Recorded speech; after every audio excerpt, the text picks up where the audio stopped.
Welcome to crime diaries. ముందుగా ఛత్తీస్గఢ్ రాష్ట్రం బీజాపూర్లో జరిగిన ఎక్స్చేంజ్ ఆఫ్ ఫైర్లో వీర మరణం పొందిన అమర జవానులకు శ్రద్ధాంజలి, వారి సేవలకు నా సెల్యూట్. వాళ్ళు ఎక్స్చేంజ్ ఆఫ్ ఫైర్లో చనిపోయిన వాళ్ళ లోటు కుటుంబాలకే కాదు, సిఆర్పిఎఫ్తో పాటు లోకల్ పోలీసులకు కూడా తీరని లోటు. వాళ్ళ సేవలను దేశం ఎప్పుడూ గుర్తుంచుకుంటుంది. దేశ చరిత్రలో వాళ్ళ పేర్లు చిరస్థాయిగా ఉండిపోతాయి. ఇక 1965 ఏప్రిల్ 9 గుజరాత్ రాష్ట్రం మన దేశ సరిహద్దుల్లో ఒక పెద్ద భీకరమైన యుద్ధం జరిగింది. ఆ యుద్ధంలో మనదే పైచేయి. దాని తర్వాత ఏప్రిల్ 9ని సిఆర్పిఎఫ్ ఎందుకు ఘనంగా జరుపుకుంటారు, ఆ రోజు జరిగిన సంఘటన ఏం జరిగింది, ఆ రోజు జరిగిన ధైర్య సాహసాలకి సిఆర్పిఎఫ్ ఎంతగా గుర్తుంచుకుంటుంది అనే విషయాలు మనతో మాట్లాడడానికి సిఆర్పిఎఫ్ డిఐజీ శ్రీనివాస్ గారు ఉన్నారు. శ్రీనివాస్ గారిని అడిగి 1965లో ఏం జరిగింది, ఎందుకు ఇంకా ఇప్పుడు కంటిన్యూ అవుతున్నాం, అసలు ఆ రోజు జరిగిన భీకరమైన వారం ఎలా జరిగింది అనే విషయాల్ని ఆయన అడిగి తెలుస్తుంది. శ్రీనివాస్ గారు నమస్తే అండి. నమస్తే. శ్రీనివాస్ గారు, 1965 ఏప్రిల్ 9 గుజరాత్ రాష్ట్రంలో పాకిస్తాన్ సైనికులు మన మీద ఏ విధంగా దాడి చేస్తారు, మన వాళ్ళు ఏ విధంగా దాన్ని తిప్పుకొట్టారు, ఎంతమంది మన వాళ్ళు పట్టుకున్నారు, ఆ సంఘటనతో పాటు మీరు సిఆర్పిఎఫ్లోకి ఏ విధంగా వచ్చారు, మీ జర్నీ ఏ విధంగా జరిగింది, వాటితో పాటు నెక్స్ట్ జనరేషన్ సిఆర్పిఎఫ్లో రావాలనుకున్న వాళ్ళకి మీరు ఇచ్చే మెసేజ్. ముందుగా 1965 ఏప్రిల్ 9 ఏం జరిగింది ఒకసారి.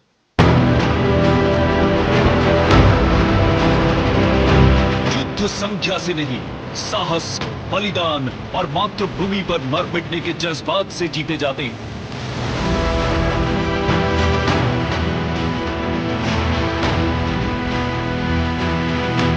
केंद्रीय रिजर्व पुलिस बल की एक टुकड़ी ने पूरी पाकिस्तानी ब्रिगेड को परास्त कर भारत के कच्छ प्रांत पर कब्जा करना पाकिस्तानी सेना का एक ऐसा ख्वाब था जिसे वो हर हाल में पूरा करने को बेताब थी। అంటే 1965కి ఆ టైంలో పాకిస్తాన్ దగ్గర నుంచి బోర్డర్స్ దగ్గర చాలా మూమెంట్స్ అది నోటీస్ చేశారు.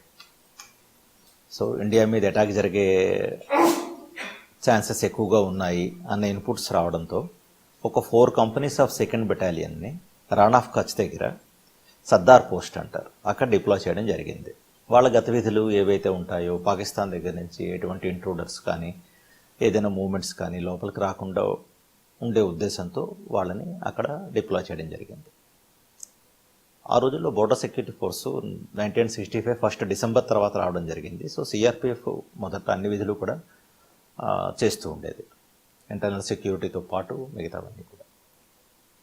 సో ఈ విషయం ఎప్పుడైతే జరిగిందో ఆ 8th 9th April intervening night ఏదైతే ఉందో అప్పుడు ఒక brigade of Pakistan infantry brigade 51 అనమాట. ఒక బ్రిగేడ్ అంటేను మీకు కొంచెం ఇక్కడ తెలియాలంటేను 4 కంపెనీలు అంటే లెటర్సే ఒక్కొక్క కంపెనీలో 80 మంది ఉంటే ఒక 300 మంది దాకా ఉంటారు. వెరస్ ఒక బ్రిగేడ్ అంటే అలాంటిది 6 కంపెనీలు కలిపితే ఒక బెటాలియన్, 4 బెటాలియన్లు కలిపితే ఒక బ్రిగేడ్. అంటే చూడండి స్ట్రెంగ్త్లోనూ ఎంతలా తేడా ఉందో. అంటే 300 ఎగనెస్ట్ 4000 అనుకోవచ్చు మనం. అది కూడా వాళ్ళది regular army infantry. CRPF is a paramilitary. వాళ్ళు ఒక ఉద్దేశం ఏంటంటే నలిపే వచ్చాను ఉద్దేశంతో వచ్చారు.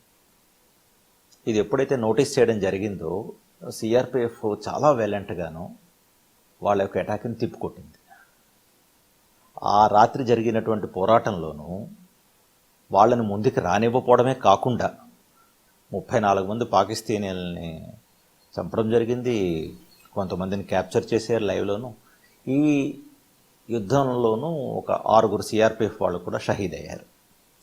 సో ఇంత పెద్ద వ్యాలెంట్ యాక్షన్ని ఒక లిమిటెడ్ అమ్యునిషన్తో, ఇప్పుడు ఆర్మీ దగ్గర ఉండే అమ్యునిషన్ వేరు, పారామిలిటరీ ఫోర్సెస్ దగ్గర ఉండే అమ్యునిషన్ వేరు, డెస్పైట్ ఆల్ ద లిమిటేషన్స్ అపరిమితమైనటువంటి ధైర్య సాహసాలతో సిఆర్పిఎఫ్ 4 కంపెనీలు ఫైట్ చేసిన విధానాన్ని గుర్తుకు తెచ్చుకొని 9th ఏప్రిల్ని ఒక వేలర్ డే కింద సిఆర్పిఎఫ్లో సెలబ్రేట్ చేసుకోవడం జరుగుతూ ఉంటుంది.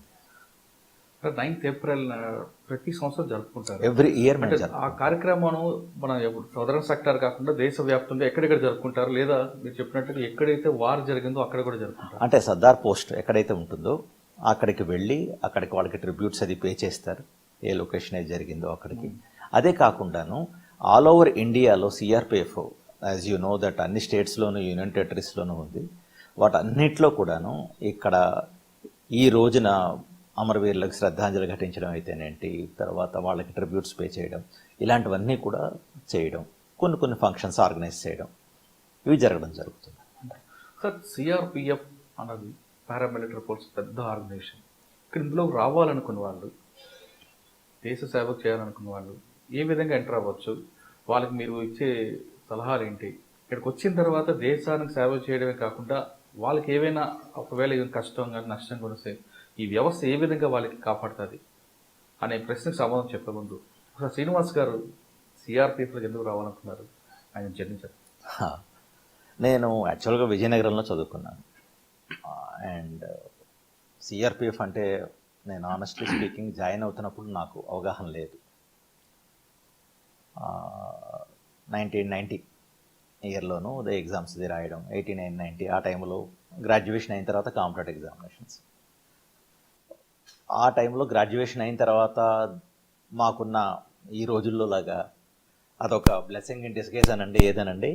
సో డిగ్రీ అయిన వెంటనే ఏదో ఒక ప్రైవేట్ కంపెనీలో జాయిన్ అయ్యే పరిస్థితి లేదు కాబట్టి అనుకోండి, లేదా అంటే అందరూ కూడా గవర్నమెంట్ జాబ్స్ మీద ఆధారపడేవారు. సో కాంపిటేటివ్ ఎగ్జామ్స్ రాయడం మొదలు పెడుతూ ఉండేవారు. ఒకసారి నేను కాంపిటీషన్ సక్సెస్ రివ్యూ పొద్దున్న నుంచి సాయంత్రం దాకా లైబ్రరీలో టైం అవుతుండేది. అరౌండ్ 8 hours 10 hours మొత్తం అంతా లైబ్రరీలో వెళ్ళడం, కూర్చోవడం, చదవడం. కాంపిటీషన్ సక్సెస్ రివ్యూ మీద ఇప్పుడు ఇగో నేను మీరు కూర్చున్నట్టుగానే ఒక 3-4 ఐపీఎస్ ఆఫీసర్స్ కూర్చుని ఆ మధ్యలో ఇట్లా టేబుల్ పెట్టి జస్ట్ తాగుతున్నట్టు ఫోటో కనిపించింది. That was the time I decided that I should come to the uniformed organisation. So దానికి వస్తే దీని గురించి రావాలి. ఆ యూనిఫామ్లో ఉండే చార్ము, ఒక విధమైనటువంటి కనెక్ట్ అవ్వడం అంటారు చూసారా, ఆ విధంగా నేను దానికి కనెక్ట్ అయ్యాను. అప్పటి నుంచి నా ఫోకస్ అంతా కూడాను దీని మీద పెట్టడం జరిగింది. సో మాకు తెలిసిన ఒక సీనియర్ ఆఫీసరు సిఆర్పిఎఫ్లో పనిచేసిన అతను ఉంటుంటారు, విపి రావు గారు. సో ఆయన ఆ టైంలోనూ అంటే ఎస్పీ ర్యాంక్ అంటే సెకండ్ ఇన్ కమాండ్గా వర్క్ చేస్తుండేవారు. ఎన్ఎస్జీలో వాటిలో పనిచేశారు. నాకు ఒక విధమైనటువంటి మార్గదర్శకులు చెప్పాలంటే. ఆ టైంలో ఈ ఎగ్జామినేషన్ ఉందని చెప్పింది అతను, లేకపోతే తెలియడానికి అంత అవకాశం ఉండేది కాదు. సో ఆయన చెప్పారు ఈ ఎగ్జామినేషన్ ఒకటి ఉంటుంది, deputy superintendent of police, it is a class 1 group A officer rank. CRPF, BSF, ITBP వీటన్నిటికీ రాయడం జరుగుతుంది. Among them CRPF is really good, really best paramilitary oldest organisation అని చెప్పి. సో ఆ ఎగ్జామినేషన్ గురించి తయారీ నాది మొదలైంది. 89లోనే నేను అసలు ఎగ్జామ్ రాశాను. రాస్తూ వెళ్ళి దానికి మాకు ఒక 1 mile రేస్ ఉండేది. ఆ 1 mile రేస్లో పరిగెడుతున్నప్పుడు నేను ఎవరినో మా కలీగ్ని అడిగాను, అక్కడ ఏదో 1 mile రేస్ ఉంది, పరిగెట్టాలి, నాకు ఎప్పుడు షూస్తో పరిగెట్టడం అలవాటు లేదు, చెప్పులు తీసి పరిగెట్టడమే కదా అలవాటు అంటే, అక్కడ కొత్తగా షూస్తో ట్రై చేయకు, చెప్పులు తీసే పరిగెట్టు అన్నాడు. సరే అని చెప్పేసి చెప్పులు తీసి మామూలుగా పరిగెడితే అది ఎగ్జామ్ కండక్ట్ చేస్తూ 2 గంటలు అయిపోయింది మధ్యాహ్నం వేలో. మొత్తం కాళ్ళంతా కాలిపోయి కింద ఎబ్రేడ్ అయిపోయింది అనమాట స్కిన్ అంతా. So although I completed the race, but subsequently 9 feet ditch అని ఇట్లాంటివన్నీ కూడా చేయాలి. దానికి మరి చేయలేకపోవడానికి అవకాశం లేకపోయింది. సో ఆ టైంలో నేను వెళ్ళినా సరే అది అవ్వలేదు. సో నెక్స్ట్ ఇయర్ మళ్ళీ నేను ఎగ్జామినేషన్ రావడం, I stood all India second in our competition. So ఆ విధంగాను CRPF deputy superintendent of police గాను ట్రైనింగ్ ఎక్కడ తీసుకున్నారు? మౌంట్ ఆబు. మా ట్రైనింగ్ అంతా మౌంట్ ఆబు. మేము మొత్తం మా బ్యాచ్ అంతా కలిపి 32 మంది ఆఫీసర్స్. సౌత్ ఇండియా దగ్గర నుంచి చెప్పాలంటే 4 ఉండేవారు. దాంట్లో 2 ఒక అతను ఇంజనీర్, అతను మళ్ళీ మధ్యలో వదిలి వెళ్ళిపోయాడు. అండ్ దాన్ని మరో అతను కూడాను ఇంకొకడు రావడంతో వెళ్ళాడు. సో మిగతా అందరూ కూడా మొత్తం సౌత్, అది 2 ఆంధ్ర నుంచి చెప్పాలంటేను. అయితే మరో విషయం కూడా మీతో షేర్ చేసుకోవాలి. మీకు తెలుసు కోస్టల్ ఏరియాస్లో అంటే హిందీకి వాళ్ళకి సంబంధం ఉండదు బేసికల్లీ. హిందీ అస్సలు రాదు. సో ఫస్ట్ 3-4 months బేసిక్ ట్రైనింగ్లో హిందీ రాకపోవడం వల్ల కష్టాలు ఉంటాయి బేసికల్లీ. అంత ఈజీ కాదు. వాళ్ళు ట్యూషన్స్ అది పెడతారు, వాళ్ళు చెప్పడానికి చేసేస్తారు, కానీ మీరు మాట్లాడితే కానీ రాదు ఏదో. సో అవన్నీ అధిగమిస్తూ అక్కడ ఉన్నటువంటి నార్త్ ఇండియన్ ముఖ్యంగా వాళ్ళే కాబట్టి వాళ్ళ కల్చర్తో కలుస్తూ అక్కడ ఉన్నటువంటి అలవాట్లు చేసుకుంటూ, అది కాకుండా స్ట్రెన్యూట్ ఫిజికల్ ఎక్సర్సైజెస్ ఉంటాయి. వెపన్ ట్రైనింగ్ అయితేనేంటి, ఆ తర్వాత 40 కిలోమీటర్స్ రన్స్ అయితేనేంటి, 18 కిలోస్ వెయిట్తో పాటు ఇట్లాంటివన్నీ ఛాలెంజెస్, రాక్ క్లైంబింగ్స్ అయితేనేంటి, అది కాకుండా ఇండోర్ క్లాసెస్ ఒక 1 ఇయర్ పాటు ఈ ట్రైనింగ్ అంతా నడుస్తుంది. సో డిఫరెంట్ ఛాలెంజెస్ జేఎండ్కే అప్పట్లోనే ఉంది. ఈ ఎల్డబ్ల్యూ ఏరియా అంటే నక్సల్ ఏరియాలో ఉన్న ఛాలెంజెస్ అలాగే ఉన్నాయి. నార్త్ ఈస్ట్లో ఛాలెంజెస్ ఉంటూ ఉండేవి. వాటన్నిటికీ కూడా ఏ విధంగా డీల్ చేయాలన్నది చెప్పడం జరుగుతుంది. అప్పుడు మీకు డీసీ ఎవరండి? సిఆర్పిఎఫ్ అదే మీరు మౌంట్ ఆబు దీంట్లో చేస్తున్న డైరెక్టర్ ఎవరు ఉండేవారు? డీజీ గారు ఆ టైంలో డీజీ గారు సబర్వాల్ గారు అని చెప్పి ఉండేవారు. ఆయన మొదట్లో ఉండేవారు. ఓకే, ట్రైనింగ్ అయిన తర్వాత ఫస్ట్ పోస్టింగ్ ఇక్కడ ఇచ్చారండి అంటే ఏ బెటాలియన్ మీకు? నాది ఫస్ట్ పోస్టింగ్ కాశ్మీర్ అండి. First posting Kashmir. అప్పటికే రగులుతుంది కాశ్మీర్కి, కాశ్మీర్ పోస్టింగ్కి వెళ్ళడం జరిగింది. అప్పట్లో చాలా ఎక్కువ ఉంటుంది ఆ టైంలో. అంటే ఇప్పుడు ఏదో వెహికల్ కనిపించేది, అది కూడా ఒక మా ఫోర్స్. కాశ్మీర్లో ఎక్కడ ఇచ్చారండి మీకు? పడండి శ్రీనగర్. ఓకే. సో అలాగా శ్రీనగర్ హెడ్ క్వార్టర్లో ఉంటూ మీరు ఎక్కడ అంటే కంపెనీ లొకేషన్స్ కదా, deputy superintendent of police company లొకేషన్స్లో ఉంటాం. అక్కడ ఉన్నటువంటి యాంటీ మిలిటెంట్ ఆపరేషన్స్ వాటిల్లో పార్టిసిపేట్ చేయడం, అది స్టార్టింగ్తో ఆ విధంగా మొదలైన జర్నీ అన్నమాట. మీరు ఫస్ట్ పాల్గొన్న ఆపరేషన్ ఏదండి? ఆపరేషన్స్ 1-2 కాదు. అంటే మీరు ఎప్పుడైతే పనిచేయడం మొదలు పెడుతూ ఉంటారో న్యాచురల్గా నేను చాలానే జరుగుతూ ఉంటాను. అంటే మీకు బాగా గుర్తుండిపోయిన ఆపరేషన్ అని ఉంది? ఎక్కువగా ఫ్రైడే నైట్ ఎక్కువ ఆపరేషన్లు అవుతుంటాయి కదా? అదేం లేదు. లేదా? అదేం లేదు. It's not like that. అంటే ఫ్రైడే నాట్ డిప్లాయ్మెంట్ ఎక్కువ ఉంటుంది. ఎందుకంటే అక్కడ ఫ్రైడే నాట్ బికాస్ అక్కడ ప్రేయర్స్ అవి ఎక్కువగా జరుగుతాయి కాబట్టి ఆ టైంలో డిప్లాయ్మెంట్ ఎక్కువ చేస్తూ ఉంటారు. ఎందుకంటే కొంతమంది మిస్లీడ్ చేస్తారు. దాంతో అక్కడ ఉన్న యూత్ మిస్లీడ్ అయ్యి వాళ్ళు స్టోన్ పెల్టింగ్ దారి తీయడాలని, ఆ తర్వాత ఇలాంటివన్నీ చేస్తారు, లేకపోతే వైలెంట్గా అయిపోతారు అన్న ఉద్దేశంతోనూ వాళ్ళని చెక్ చేయడానికి అని చెప్పేసి అప్పుడు డిప్లాయ్మెంట్ ఎక్కువ అవుతూ ఉంటారు. ఆ విధంగా చేస్తూ ఉంటారు. ఏదైనా ఇన్సిడెంట్స్ అంటే మాత్రం జనరల్గా ఎలా అవుతూ ఉంటాయంటే కొన్ని ప్రామినెంట్ డేస్ ఉంటాయి. లైక్ ఆగస్ట్ 15 రిపబ్లిక్ డే, ఆ తర్వాత వాళ్ళ దాంట్లో ఎవరైనా పెద్ద మిలిటెంట్ చచ్చిపోయిన రోజు ఏదైతే చంపిన రోజు ఏదైతే ఉంటుందో వాళ్ళని గుర్తుకు తెచ్చుకొని చేయడం అని చెప్పేసి ఇలాంటి రోజుల్లో వాళ్ళు ఖచ్చితంగా కూడా ఏదో ఒకటి చేద్దాం. ఇప్పుడు మీరు చెప్పిన రీజన్తో పాటు ఇండియా పాకిస్తాన్ మ్యాచ్లో ఇండియా గెలిచినప్పుడు కూడా జరుగుతుంటాయి కదా? అంటే ఎలా ఉంటుందంటే వాళ్ళు అంటే సెలబ్రేట్ పాకిస్తాన్ గెలిస్తే కొంతమంది అక్కడ ఉన్నటువంటి గ్రూప్స్ దాన్ని సెలబ్రేట్ చేసుకుంటాయి. ఇండియా గెలిస్తే ఫ్రస్ట్రేట్ అవుతాయి. ఎందుకంటే అక్కడ ఉన్నటువంటి అందరూ అని కాదు, అది ఒక గ్రూప్, కొంతమంది వాళ్ళు సెంటిమెంటల్లీ పాకిస్తాన్ సపోర్ట్ చేస్తూ ఉంటుంది కాబట్టి వాళ్ళు. మీ శ్రీనగర్లో ఎంతకాలం పనిచేశారండి? ఆ తర్వాత నాది నెక్స్ట్ అక్కడ నుంచి బయలుదేరి పంజాబ్ వెళ్ళడం జరిగింది. ఓకే. శ్రీనగర్లో ఎక్కువగా లాల్ చౌక్ అనే ఏరియాలో ఎక్కువ కమ్యూనిటీలో అవ్వడానికి ఎందుకు ఆస్కారం ఉంటుందండి? అక్కడొకటి కనిపిస్తుంది, ఎయిర్పోర్ట్ దగ్గర కూడా కనిపిస్తుంటుంది. అది ఏదో మీరు అంటే జనరల్గా పబ్లిక్ ఏదో ఇట్లాగా అని కానీ, బట్ అదర్వైజ్ లాల్ చౌక్లో గ్రెనేడ్ ఇన్సిడెంట్స్ అవుతూ ఉంటాయి, గ్రెనేడ్లు విసురుతూ ఉంటారు. ఇట్లాంటి ఎందుకు పర్టికులర్గా ఆ ప్రాంతం అంటే లేదు, అది అంటే మీరు there are certain, Srinagar capital కదా, క్యాపిటల్లో ఏదైనా సరే ఒక ప్లేస్లో జరిగితే దానికి ఎక్కువగా ఇంపార్టెన్స్ అనేది ఆటోమేటిక్గా కాన్సన్ట్రేట్ అయ్యి అట్రాక్టివ్గా ఉంటూ ఉంటుంది. దాన్ని దృష్టిలో పెట్టుకొని మీకు లాల్ చౌక్లోనూ ఇన్సిడెంట్స్ జరిగాయనో లేకపోతే అక్కడ బాగా జరిగిందన్న ఉద్దేశంతోనూ ఇవన్నీ అవుతూ ఉంటాయి. కానీ బట్ అదర్వైజ్ రూరల్ ఏరియాస్లో ఎక్కువ జరుగుతూ ఉంటాయి. క్యాపిటల్ శ్రీనగర్, క్యాపిటల్ కంటే ఎక్కువగా మీకు పుల్వామా అని ఫర్ ఎగ్జాంపుల్ అదర్ ఏరియాస్లో అన్నీ ఉంటూ ఉంటాయి, కుప్వాడ అని, వీటిలో ఏటైతే ఇన్సిడెంట్స్ ఉంటాయి, షోపైన్ అని, ఇట్లాంటి వాటి అన్నింటిలో కూడా ఎక్కువగా ఇన్సిడెంట్స్ జరుగుతూ ఉంటాయి. అంటే మనకి శ్రీనగర్కి పాకిస్తాన్ కరెక్ట్ బార్డర్ ప్లేస్ పర్టికులర్గా ఒక ఊరు ఉందండి ఇక్కడ, అక్కడ నుంచి వాళ్ళు ఎక్కువ రావడం చేయడం చేస్తారు. ఇన్ఫ్లెక్స్ అనేది వేరియస్ లొకేషన్స్ నుంచి ఉంటూ ఉంటుంది. ఈవెన్ మీకు డోడా వాళ్ళ దగ్గర నుంచి కూడా ఉంటూ ఉంటుంది, మరికొన్ని ఏరియాస్ దగ్గర నుంచి కూడా ఉంటుంది. So it is not like Srinagar is city కదా, క్యాపిటల్ కదా, దానికి బోర్డరు పాకిస్తాన్ దగ్గర నుంచి రావడం అని కాదు.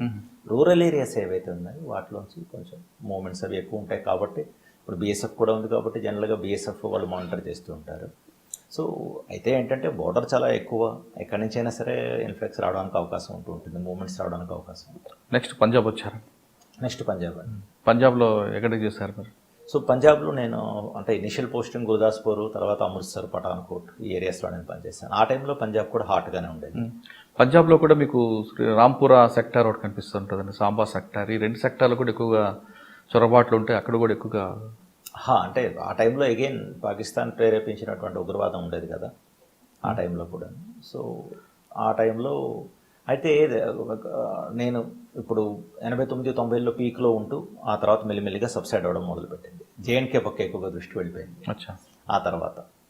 సో అదే కాకుండాను మన కేపీఎస్ గిల్ గారి ఆ తర్వాత రొబేరా గారి నేతృత్వంలోనూ with help of CRPF and all, so బాగా దాన్ని అణిచివేయగలిగారు. బేసికలీ బ్రహ్మాండంగా అణిచివేయగలిగారు. అక్కడ ఉన్నటువంటి మిలిటెన్సీని అంతటినీ కూడా కూకటి వేళ్లతో పెకిలించినట్టు అయిపోయింది అనమాట. సార్ పఠాన్కోట్ అనేది చాలా మీరు పనిచేస్తారని చెప్తున్నారు. ఆ air base company air base ఉంది, అక్కడికి వచ్చి వాళ్ళు అటాక్ చేశారంటే అంటే సింధు నది మీద రావచ్చా, లేదంటే వాళ్ళు ఆల్రెడీ పఠాన్కోట్ సరౌండింగ్లో వాళ్ళకి ఏమైనా షెల్టర్స్ అని అనుకోవచ్చా? పఠాన్కోట్లో షెల్టర్స్ ఏముండవు. అంటే వస్తున్నప్పుడు క్రాస్ బోర్డర్ టెర్రరిజం అనేది ఎలా ఉంటుందంటే ఇన్ఫిల్ట్రేట్ అవ్వడానికి చాలా మార్గాలు ఉంటాయి. మీకు ఫర్ ఎగ్జాంపుల్ అమృత్సర్ తీసుకోండి, అక్కడ మీకు వాఘా బోర్డర్ దగ్గర, అంటే అక్కడి నుంచి వస్తారని కాదు, వాఘా బోర్డర్ అక్కడి నుంచి మీకు లాహోర్ వెళ్ళాలంటే చాలా దగ్గర టైం పడుతుంది. సో మనిషిని ఇన్ఫిల్ట్రేట్ అవ్వాలి అంటే, చొరబాటుదారులు ఇన్ఫిల్ట్రేట్ అవ్వాలి అంటే వాళ్ళకి అనేక మార్గాలు ఉంటాయి. వాటి నుంచి రావడానికి ఆ రోజుల్లో చెప్పాలంటే ఇంకా అంటే ఈ రోజుల్లో అయితే ఫెన్సింగ్లు ఇవి అన్నీ ఎక్కువయ్యాయి, కానీ మొదట్లో అవి కూడా అంతగా లేవు. సో ఇన్ఫిల్ట్రేట్ అవ్వడం మన దగ్గర ఇప్పుడు 25,000 కిలోమీటర్ల బోర్డర్ అన్ని మీరు ఒక్కొక్క 100 మీటర్లకి ఒక్కొక్క మనిషిని నించోపెట్టలేరు. అవును. సో ఉన్న మన ఫోర్సెస్లోనే మనం దాన్ని. సార్ 25 కిలోమీటర్ల బార్డర్ అప్పటికి ఇప్పటికి అంతే ఉందనుకుందాం. మీరు చార్జ్ తీసుకున్న టైంలో అమృత్సర్లో 25 కిలోమీటర్ బార్డర్కి అంటే నేను అలా అనలేదు, జనరల్గా మొత్తం మన దేశం ఓకే అలా కాదండి, నాకు క్వశ్చన్ అది కాదు. అమృత్సర్ ఏరియాలో జనరల్ క్వశ్చన్ అడుగుతున్నాను, మీ పర్టికులర్గా మీ గురించి కాదు. 25 కిలోమీటర్ బార్డర్ కంటే కిలోమీటర్కి ఒకరు ఉంటారా, లేదా 10 కిలోమీటర్స్? అలా కాదు, కిలోమీటర్కి ఒకళ్ళు 2 కిలోమీటర్కి ఒకళ్ళు అని కాదు. Basically first of all like border security force చేస్తుంది కాబట్టి ఇది ఈ విషయంలో నేను మీకు ఇచ్చిన వివరణ నేను ఇవ్వలేదు. Basically I'm not right person to tell about కి ఎలా ఉంటారు. That is completely all the borders are controlled by the border security force. వాళ్ళే చూస్తారు. మాకు బోర్డర్ని గార్డ్ చేయడం is not the CRPF duty. CRPF duty is only the internal security అనమాట. ఆ విధంగా చూస్తూ ఉంటారు. అదర్వైజ్ ఏంటంటే ఎక్కడెక్కడైతే చొరబాటుదారులు ఎక్కువగా ఉండే అవకాశం ఉంటుందో నార్మల్గా అక్కడ డిప్లాయ్మెంట్ ఎక్కువ ఉంటుంది. ఇట్ ఈస్ నాట్ ఏ యార్డ్ స్టిక్కి 1 కిలోమీటర్కి 1 మనిషి ఉంటారు, అలా కాదు. పెట్రోలింగ్ నడుస్తూ ఉంటుంది, గార్డ్స్ వేరేగా ఉంటారు, హై టవర్స్ వేరేగా ఉంటాయి. ఇది నార్మల్ విషయం అన్నమాట. అంటే మీరు అమృత్సర్ ఎంతకాలం పనిచేశారంటే మీరున్న టైంలో ఎప్పుడైనా? 2 years ఉన్నాయి. 2 years? 2 years ఉన్నాయి. ఆ 2 yearsలో మీరు ఎంతమందిని పట్టుకున్నారు, లేదంటే ఆపరేషన్స్ గుర్తున్నాయి మీకు? ఆపరేషన్స్ కాశ్మీర్లోనే అయ్యాయి, ఆపరేషన్స్ ఇక్కడ అయ్యాయి. So as I told like without conducting operations and all, అంటే అందులోకి when your youngster your automatically you start participating in various encounters and all. So అవన్నీ కొంచెం అదే డిస్కస్ చేస్తే బాగుంది. సార్ అమృత్సర్ తర్వాత ఎక్కడికి వచ్చారండి? సార్ పంజాబ్ తర్వాత? పంజాబ్ తర్వాత then I got posted to Madras, Tamil Nadu. అదే ఇక్కడ నుంచి అట్లా వచ్చారు. ఇక్కడ వాతావరణం వేరు, అక్కడ వాతావరణం వేరు. ఇక్కడ మీకు హిందీ వచ్చింది, అక్కడ తమిళ నేర్చుకున్నారా మరి? అక్కర్లేదు, తమిళ్ చిన్న చితక ఏదో మాట్లాడడమే తప్ప. బట్ అదర్వైజ్ మాది మోస్ట్లీ హిందీ బేస్డ్ కాబట్టి ఇబ్బంది ఏమి ఉండదు. తమిళనాడులో ఎక్కడ ఉన్నారండి? తమిళనాడు మద్రాస్ ఉన్నాను నేను. అక్కడే బెటాలియన్స్ అక్కడ వి యూజ్ టు, అంటే అవి చాలా సెన్సిటివ్ డ్యూటీస్ ఉండేవి. బేసికల్లీ ఏంటంటే we use to guard the prisons there. Prisons ఏవైతే ఉండేవో వాటిని గార్డ్ చేస్తూ ఉండేవాళ్ళం. అండ్ సెంట్రల్ ప్రిజన్ చెన్నై అని చెప్పేసి వాటిలో అంటే అప్పుడు ఆ టైంలో ఏమైందంటే రాజీవ్ గాంధీ అసాసినేషన్ చేసినటువంటి ప్రిజనర్స్ ఎల్టీటీ అసాసినేట్ చేస్తే వాళ్ళందరినీ తీసుకొచ్చి మన దగ్గర ఉన్నటువంటి జైల్లో బంధించడం జరిగింది. సో వాళ్ళు పారిపోకుండా, వాళ్ళు తప్పించుకోకుండా, అదే నళిని వాళ్ళందరూ ఉన్నారు, వాళ్ళందరినీ ఒక దగ్గర పెట్టి ఇప్పుడు వాళ్ళని తీసుకొని వెళ్ళి చేయాలంటే కోర్టుకి వాటికి చాలా కష్టం అవుతుంది. కాబట్టి డిస్ట్రిక్ట్ జడ్జెస్ వాళ్ళు వచ్చే ఇవన్నీ దాన్ని ఏమంటారు, వాళ్ళని విచారించడం అని, అలాంటివన్నీ చేస్తూ ఉండేవారు. సో ఆ జైలుకి పూనమల్లి జైలు అని ఉండేది, ఆ జైలుకి మేము ప్రొటెక్షన్ ఇస్తూ ఉండేవాళ్ళం అనమాట. అండ్ అవుటర్ లేయర్ అని, అవుటర్ ప్రొటెక్షన్ అని, ఇన్నర్ కార్డన్ అని, along with Tamil Nadu police. So ఆ డ్యూటీస్ చేస్తూ ఉండేవాళ్ళం. అండమాన్ నికోబార్ ఐలాండ్స్లో కూడా మా డిప్లాయ్మెంట్ ఉంటూ ఉండేది, అది చూస్తూ ఉండేవాళ్ళం. అక్కడ జైలు కూడా మీరు ప్రొటెక్ట్ చేసేవారా? అంటే అండమాన్ నికోబార్ ఐలాండ్ ఎట్లా అయిందంటే, ఒకసారి సడన్గా ఖబర్ వచ్చింది, అక్కడ సౌత్ ఈస్ట్ స్టేషన్ దగ్గర నుంచి కొంతమంది తప్పించుకొని వచ్చారు, వాళ్ళని అరెస్ట్ చేసి పెట్టారని చెప్పేసి. సో అక్కడ జైల్ని టేక్ ఓవర్ చేయడానికి అని చెప్పేసి దెన్ నేను కంపెనీస్ని తీసుకొని I flu from Chennai to Andaman. So వెళ్ళి అక్కడ ఆ సెక్యూరిటీ అంతా టేక్ ఓవర్ చేసి ఎస్టాబ్లిష్ చేసి కొన్నాళ్ళు ఉండి అక్కడి నుంచి ఒక 3 to 4 months ఉండి అక్కడి నుంచి రావడం జరిగింది. నెక్స్ట్ ఎక్కడికి వచ్చారు? అది అయిపోయిన తర్వాత దెన్ మా బెటాలియన్ సడన్గా కార్గిల్కి మూవ్ అయింది. కార్గిల్? సో ఆ టైంలోనూ అదే, సో అక్కడ సిచ్యువేషన్తో then we went to Kargil. అంటే అప్పటికి మీరు డిఎస్పీ పోస్ట్లో ఉన్నారా? ప్రమోషన్ లేదు, అప్పటికి నేను డిప్యూటీ కమాండెంట్ కింద ఉన్నాను. సో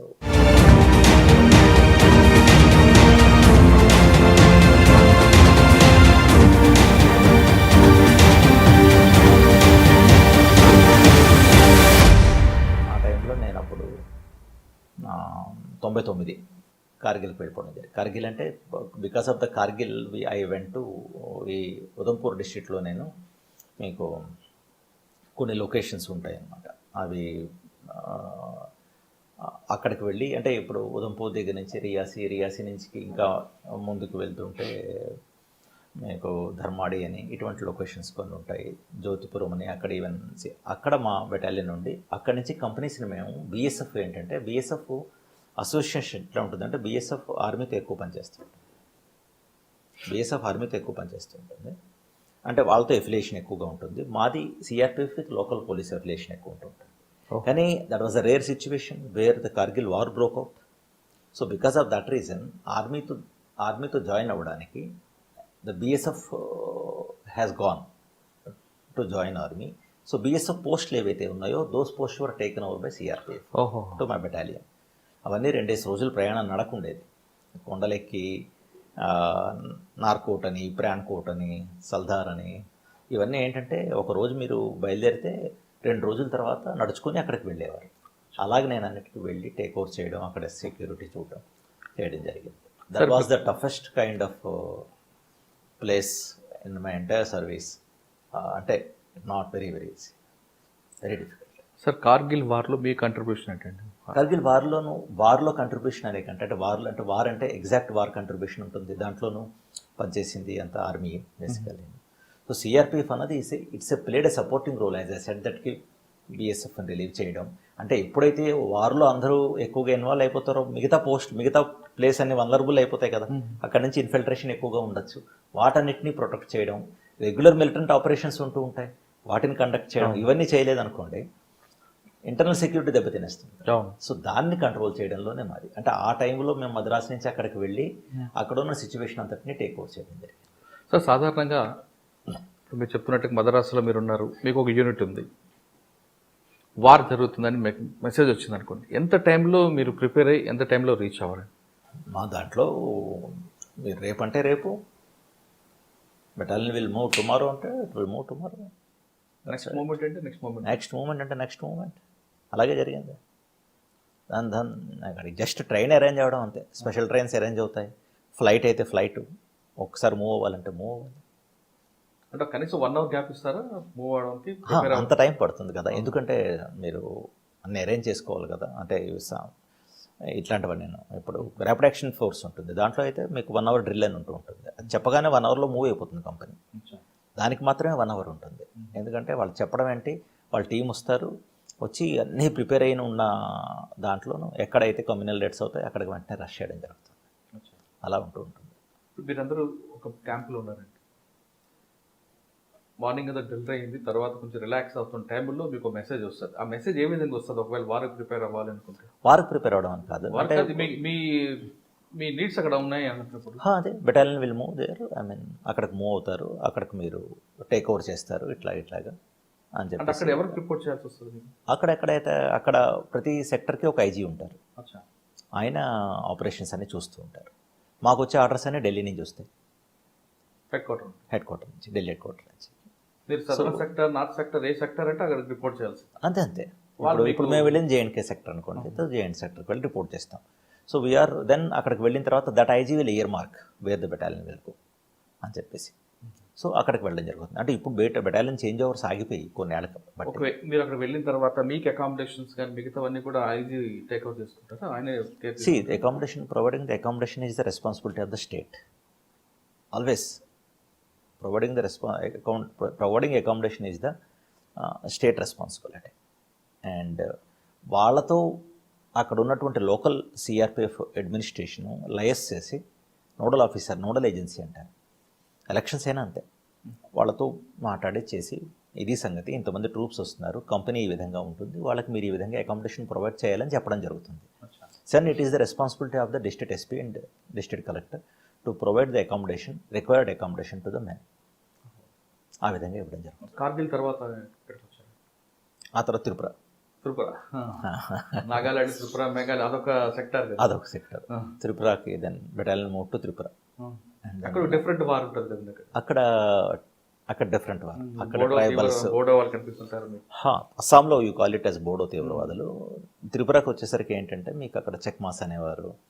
సో అక్కడ బంగ్లాదేశ్ దగ్గర నుంచి చొరబాటు ఉంటాయి. యాక్చువల్గా అదొక, అంటే ఒక్కొక్క మీకు ఒక్కొక్క పుస్తకం ఓపెన్ చేస్తుంది. ఇక్కడ కాశ్మీర్ ఒకటి కనిపిస్తుంది, పంజాబ్ ఒకటి కనిపిస్తుంది, ఇక్కడికి వెళ్తారు ఒకటి కనిపిస్తుంది, అక్కడ త్రిపురకి వెళ్తారు మారిపోతుంటది. అంటే మీరు మోడస్ ఆపరెండి మార్చాలి. మీరు మీ దగ్గర ఉన్నటువంటి అంటే ఓకే, అంటే జేఎన్కేలో డీల్ చేసినట్టుగా త్రిపురలో డీల్ చేయరు, త్రిపురలో డీల్ చేసినట్టుగా మద్రాసులో డీల్ చేయరు. సో ఇవన్నీ కూడా మీరు మార్చుకుంటూ వెళ్తారు. అక్కడ ఉన్నటువంటి ఇష్యూస్ వేరు, ట్రైబల్స్ ఉంటారు, వాళ్ళకి కొన్ని ఇష్యూస్ ఉన్నాయి, వాళ్ళని కొంచెం గుమరావు చేసేవాళ్ళు, మిస్లీడ్ చేసేవాళ్ళు ఉంటూ ఉంటారు. వాళ్ళకి అక్కడ ఉన్నటువంటి లోకల్ బెంగాలీస్కి పైనుంచి బంగ్లాదేశ్ వచ్చి ఆల్రెడీ సెటిల్ అయిన ఉన్న వాళ్ళకి మధ్యలో టెన్షన్స్ ఉంటూ ఉండేవి. మార్కెట్లు కాల్చేయడాలు ఇట్లాంటివన్నీ జరుగుతూ ఉంటాయి. అదేవిధంగా బెంగాలీలు ఎక్కువ ఉన్న చోట ట్రైబల్స్ వచ్చేసి వాళ్ళని ఊచకోత చేయడం, వీళ్ళు వెళ్ళి వాళ్ళని ఊచకోత చేయడం, ఇటువంటివన్నీ కొన్ని ఇన్సిడెంట్స్ జరుగుతూ ఉంటాయి. వీళ్ళని ఎప్పుడైతే ఆపడం జరుగుతూ ఉంటుందో ఫోర్సెస్ మీద అటాక్స్ మొదలవుతూ ఉంటాయి. త్రిపురలో వెళ్ళినప్పుడు మీకు బాగా గుర్తుండిపోయిన ఘటన ఉందా? ఒకసారి లవ్ బజార్ అని ఒక బజార్ని కాల్చేశారు కంప్లీట్గాను. సో బై ద టైం అది మేము అక్కడే పక్కనే ఉంటూ ఉండేవాళ్ళం, కిలా అనే ఒక లొకేషన్స్లోను. అది అగైన్ అక్కడి నుంచి పరిగెట్టుకు వెళ్ళి అక్కడ ఉన్న మనుషుల్ని సేవ్ చేసి, ఇళ్ళు బజార్తో పాటు అక్కడ మనుషులు వాటిని అంటే వాళ్ళందరినీ సేవ్ చేసి తీసుకురావడం. కాల్ చేసిన వాళ్ళు వెళ్ళిపోతారు, అక్కడ లేరు, మాకు కూడా అంత దగ్గరగా లేదు. సో ఇవన్నీ కూడా అంటే సేవింగ్ లైఫ్. అంటే దెర్ ఆర్ టూ థింగ్స్ అండి. ఒకటి ఏంటంటే మిలిటెంట్ని మట్టు పెట్టడం, ఇంకోటి ఏంటంటే ఒక లైఫ్ని సేవ్ చేయడం. If you talk which is more important, I say that saving life is more important then suddenly killing a militant. ఎందుకంటే ఒక మనిషి ప్రాణం అన్నది చాలా ఇంపార్టెంట్. అందులోకి సివిలియన్స్, వాళ్ళని ప్రొటెక్ట్ చేయడం, వరదలు అనేయండి, లేదా అంటే ఇటువంటి ఇన్సిడెంట్స్, ఫైర్ ఇన్సిడెంట్స్లో లైఫ్ని సేవ్ చేయడం అనేయండి, లేదా అంటే ఎవరినైనా హోస్టేజ్గా చేస్తే అక్కడి నుంచి వాళ్ళని సేవ్ చేసుకొని రావడం అనేయండి. ఇలాంటివన్నీ వెరీ వెరీ సెన్సిటివ్ డ్యూటీస్. కళ్ళు మూసుకొని కాల్చేసేది కాదు. అంటే ఏదో సరే అంటే కళ్ళు మూసుకొని అంటే నా ఉద్దేశం, మీరు అటుపక్క ఏముందో తెలియదు, అటు నుంచి ఫైర్ వస్తున్నది, ఇటు నుంచి మీరు ఫైర్ చేస్తున్నారు. సో అది దాంట్లో మీరు పెద్దగా ఆలోచించాల్సిన పని లేదు. ఆ అటుపక్క మిలిటెంట్ ఉన్నాడు, కొలాటరల్ డ్యామేజ్కి అవకాశం లేదు అనుకుంటే ఆరామ్సే ఫైర్ చేసుకుంటూ వెళ్ళిపోవచ్చు.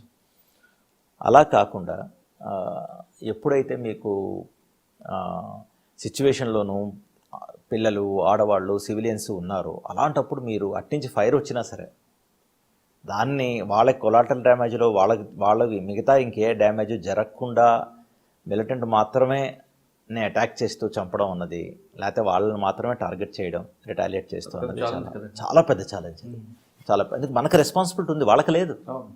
బట్ వీ హ్యావ్ రెస్పాన్సిబిలిటీ కదా. సో ఒక్క ఇన్నోసెంట్ ప్రాణం పోయినా సరే మనకి లైఫ్ అంతా అది కెలుకుతూ ఉంటుంది. అది చెప్పాను కదా నేను మీకు. అంటే త్రిపురలో కంటే కాశ్మీర్లో ఎక్కువ ఉంటూ ఉండేది బేసికల్. నేను త్రిపురలోనూ అంబుషెస్ ఉంటాయి. అంటే మీరు వెళ్తూ ఉంటారు సడన్గా, అంటే అన్ని హిల్లాక్స్లా ఉంటూ ఉంటాయి. పైనుంచి గ్రెనేడ్ విసరడాలు, ఫైర్ చేయడాలు, ఆ తర్వాత మేము తీసుకొని మళ్ళీ తిరిగి ఫైర్ చేయడాలు. దాంట్లో కొన్ని మిలిటెంట్స్ అది అంబుష్ జరిగినప్పుడు జరిగిన ఇన్స్టెన్సెస్ ఉన్నాయి. త్రిపురలోను. ఓకే. సో ఒక కంపెనీ లొకేషన్స్కి వాటికి విజిట్ చేస్తున్నప్పుడు వెళ్ళడం, సేమ్ కాశ్మీర్లోను అటువంటి ఇన్సిడెంట్స్ జరిగాయి. అంటే I have put on 30 years of service. So anybody for that matter సర్వీస్లో ఉన్న తర్వాత ఇటువంటి ఇన్సిడెన్సెస్ జరగలేదంటే ఆశ్చర్యపోవాలి. ఎందుకంటే ఏదో కంపెనీ లొకేషన్స్లో ఉంటాడు, కంపెనీ లొకేషన్స్ నుంచి విజిట్ చేస్తూ ఉంటారు, ఆపరేషన్స్కి వెళ్తూ ఉంటారు, అరెస్ట్ చేయడానికి వెళ్తూ ఉంటారు, ఆ తర్వాత ఏదైనా ఇన్పుట్ వస్తుంది ఫలానా దగ్గర మీకు ఉందని, సో దానికి వెళ్తూ ఉంటారు. సో దాంట్లో మీకు ఫైరింగ్ అప్పుడప్పుడు ఇన్నోసెంట్స్ ఉంటూ ఉంటారు. ఒకసారి వచ్చిన ఇన్పుట్ ప్రకారంగా చూస్తే ఇంకా క్లియర్గా దాంట్లో మనుషులు ఉన్నారండి, మీరు ఇంకా మిలిటెంట్లే ఉన్నారు, మీరు ఇంకా ఫైర్ చేసేయచ్చు అంటే ఐ సెడ్ దట్ అట్ నుంచి ఫైర్ వస్తే కానీ నేను ఫైర్ చేయను. First I would like to satisfy myself కి ఎవరు ఉన్నారు ఏంటి సంగతి అని ఛాలెంజ్ చేస్తాము, చూద్దాం, let's go by book, let's not go by instinct అని చూసేసరికి దాంట్లో మిలిటెంట్ ఉండేవాడు, వాడు పారిపోయాడు, ఉండేది ఒక ఫ్యామిలీ ఉంది. మీరు అట్నుంచి వాడు ఫైర్ చేశాడు, నేనే కానీ ఇట్నుంచి అటుపక్క చూడకుండా ఫైర్ చేసి ఉంటే ఆ సివిల్ ఎవరినైతే వాడు హోస్ట్ షెల్టర్ తీసుకున్నాడు ఐ కెన్ సే దాట్ వాళ్ళు లాస్ అయిపోయేవారు, వాళ్ళ ఫ్యామిలీ ఉంది అక్కడ. So by God's grace I didn't fire around. Otherwise వాడు ఇప్పుడు ఏం చేస్తారు, ఇప్పుడు ఇది ఇల్లు ఉంది, ఇక్కడ నుంచి మీరు ఫైర్ దందనం చేశారు రెండు, అక్కడ నుంచి వచ్చిన వాడు కూడా ఫైర్ చేస్తారు, లోపల ఈ ఫ్యామిలీని హోస్టేజ్ అయినా కానీ షెల్టర్ కింద కానీ పెట్టారంటే ఆ ఫ్యామిలీకి కూడా ఒకసారి జరుగుతుంది. అందువల్ల ఆపరేషన్స్లో ఏం చేస్తామంటే సివిలియన్స్ అందరినీ ఎవాక్యువేట్ చేస్తాం. సపోజ్ ఫలానా బిల్డింగ్ దగ్గర ఏదైనా ఆపరేషన్ ఉంది అంటే ఫస్ట్ సివిలియన్స్ అందరినీ సేఫ్ ప్లేస్లోకి తీసుకెళ్ళడం జరుగుతుంది, వాళ్ళకి ఎటువంటి ఆపద రాకుండా. ఈ అటాక్లో ఎందుకంటే బుల్లెట్ అన్నది ఎవరికైనా తగులుతుంది, సో వీళ్ళని ఎలిమినేట్ చేసే పద్ధతిలో వాళ్ళకి ఏదైనా ప్రాణ నష్టం జరుగుతుందేమో అని చెప్పేసి చుట్టుపక్కల ఉన్న సివిలియన్ అందరినీ సేఫ్ ప్లేస్లోకి తీసుకెళ్ళిన తర్వాత మాత్రమే హౌస్ని ఎక్కడైతే మిలిటెంట్స్ దాక్కున్నారో వాళ్ళని టార్గెట్ చేయడం జరుగుతుంది. సో అంటే you need to have, fire చేయకపోతే ఒక సమస్య, మీరుండరు, చేసినప్పుడు you have to be very very careful, collateral డ్యామేజ్లు జరగకుండా వాళ్ళు మాత్రమే జరిగి ప్రాణ నష్టం ఇట్లా ఇవన్నీ చూసుకుంటూ కత్తి మీద సాము అంటారు చూసారు అట్లాంటివి. సార్ త్రిపురలో ఎంతకాలం పనిచేస్తారు? త్రిపురలో నేను బాగానే ఉన్నానండి, 4 years ఉన్నాను, 4 years 5 years. మీకు అక్కడే ప్రమోషన్ వచ్చిందా? అక్కడి నుంచి నేను ప్రమోషన్లో నేను అప్పుడు అంటే ఈ మధ్యలోనే నేను యునైటెడ్ నేషన్స్కి వెళ్ళాను, మిషన్ కొసోవోకి వెళ్ళాను. సో కొసోవోలోను అక్కడ చాలామంది కంట్రీ పీపుల్తో వర్క్ చేయడం జరిగింది. ఇట్స్ ఎ వండర్ఫుల్ ఎక్స్పీరియన్స్ యాక్చువల్గాను. నేను as an international police officer వెళ్ళడం, అక్కడ ఉన్న వాళ్ళందరూ వివిధ అలగ్ కంట్రీస్తో పనిచేయడం అన్నది. సో అదే టైంలో గౌతమ్ సాంగ్ గారు కూడా వచ్చినట్టున్నారు కదండి? ఆయన కరెక్ట్గా చెప్పారు. ఆయన he went as a chief to UN మిషన్కి వెళ్ళడం జరిగింది, but he did not go to Kosovo, he went to some other country, మరో దేశానికి వెళ్ళడం జరిగింది. అండ్ దెన్ ఆయన వెళ్ళారు, ఆయన కూడా వెళ్ళారు గౌతమ్ గారు. ఆయన నా బాస్గా ఉండేవారు. When I was commandant he was range my DAG range. విశాఖపట్నంలో నేను కమాండెంట్గా ఉండేవాడిని, ఆయన రేంజ్ డిఏజీ ఇక్కడ హైదరాబాద్లో ఉంటారు. సార్ మీరు త్రిపుర, మనం కొసావో నుంచి త్రిపుర వచ్చినట్లు? Yes, again I reported back to Tripura after 1 year of UN mission, after serving there. Okay. As I said, 4 years complete చేసిన తర్వాత ఎక్కడ వచ్చారు నెక్స్ట్? ఎక్కడ పోయారు? Then I went to rapid action ఫోర్స్కి నాకు పోస్టింగ్ జరిగింది, 99 బెటాలియన్. యాక్చువల్గా యాజ్ అ డిప్యూటీ కమాండెంట్ అక్కడ నుంచి నేను వెళ్ళడం జరిగింది, but with in span of. So అక్కడ ర్యాపిడ్ యాక్షన్ ఫోర్స్లో అందువల్లే నేను 1 hour డ్రిల్ ఇవన్నీ మీకు చెప్పగలిచాను నేను. సో అక్కడ నుంచి ఏదైనా సరే కమ్యూనల్, అప్పుడు ఇక్కడ మన కృష్ణారావు గారు కమిషనర్ పోలీస్గా ఉంటూ ఉంటారు. సో ఆ టైంలో ఇక్కడ డ్యూటీస్ అది చేయడం జరిగింది. మన చార్మినార్ దగ్గర అయితేనేంటి, తర్వాత గోవింద్ సింగ్ గారు ఇక్కడ ఉంటుండే ఆ టైంలో, ఆయన డీసీపీగా ఉంటుండేవారు చార్మినార్ దగ్గర. So then we work together here. So అక్కడ మీకు సిఆర్పిఎఫ్లో బాగుందో ఆర్ఏఎఫ్లో బాగుంది? Rapid action force is comparatively peaceful, more peaceful, only communal riots. That too అది ఎప్పుడైనా సరే సిచ్యువేషను అంతలా ఎరప్ట్ అయితే అన్న ఉద్దేశంతో, అది చాలా వెరీ రేర్ కేసెస్ నవడేస్. ఈ ఎప్పుడైతే ర్యాపిడ్ యాక్షన్ ఫోర్స్ మొదలుపెట్టారో ఆ తర్వాత దగ్గర నుంచి కమ్యూనల్ వింగ్స్, కమ్యూనల్ రైట్స్ అన్నీ కూడా బాగా కంట్రోల్లో వచ్చాయి. ఎస్పెషల్లీ హైదరాబాద్లో చూసుకుంటే సిచ్యువేషన్ ఈస్ అప్పుడు మంచి కంట్రోల్లో ఉంది, ఇప్పుడు చాలా మంచి కంట్రోల్లో ఉంది. So comparatively our job was much lighter but అదే కాకుండాను మీకు then you will have an opportunity for your children to study and ఇవన్నిటికీ అవకాశాలు ఉంటాయి కదండి. సో వాళ్ళు చదువుకుంటారు, వాళ్ళు పీస్ఫుల్గా ఉంటారు. దట్ వాజ్ ఇప్పుడు నేను ఎప్పుడు వచ్చాను, 2002లో వచ్చాను నేను. ఆ 2002 తర్వాత మళ్ళీ ఇప్పుడే హైదరాబాద్. సో 2002లో ఎన్నాళ్ళు ఉన్నానంటే 6 months ఉన్నాను. ఆ తర్వాత నాకు పోస్టింగ్ మీద నేను శ్రీనగర్కి వెళ్ళిపోయాను. మళ్ళీ 2IC ప్రమోషన్ వచ్చింది. ప్రమోషన్ మీద మళ్ళీ నేను కాశ్మీర్కి వెళ్ళడం జరిగింది. అప్పటికి మోడస్ ఆపరెండి మారింది. అప్పుడు ఫిదాయిన్ అటాక్స్ ఉండేవి. ఫిదాయిన్ అటాక్ అంటే సూసైడల్ అటాక్స్ అనమాట. ఆ కల్చర్ మొదలైంది అక్కడ.